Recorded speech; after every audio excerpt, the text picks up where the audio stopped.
अफिसले भन्यो त्यही भएर केको लागि भन्नुहोस् न पहिला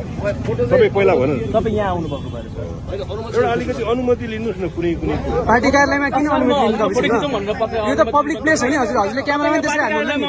पब्लिक प्लेसमा क्यामेरामा हाल्नु हो तपाईँले क्यामेरामा हाल्नु हो तपाईँले पब्लिक प्लेसमा हाल्नु तपाईँले तपाईँ त्यत्रो तपाईँ वकिल जस्तो मान्छे पब्लिक प्लेसमा आएर हाल्नु तपाईँले पब्लिक प्लेसमा हो तपाईँले पब्लिक प्लेसमा आएर हाल्नु भयो तपाईँले पब्लिक प्लेसमा तपाईँको घरमा आएर खिचाएन तपाईँको घरमा आएर खिचाएन है तपाईँको घरमा आएर खिचाएन उसले पब्लिक प्लेस हो तपाईँ वकिल जस्तो मान्छे तपाईँलाई कानुन थाहा छैन कहाँ के हो तपाईँलाई थाहा छैन क्यामेरामा हान्नु भएको छ तपाईँले क्यामेरामा हान्नु भएको छ तपाईँले क्यामेरामा हान्नु भएको छ सार्वजनिक पार्टी कार्यालय के हो घर हो तपाईँको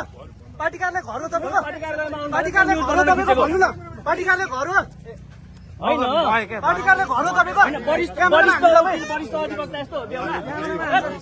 त्यस्तो गर्नु हुँदैन क्या तपाईँ पार्टी कार्यालयमा आएको घरमा के आएर खिचायो नि तपाईँको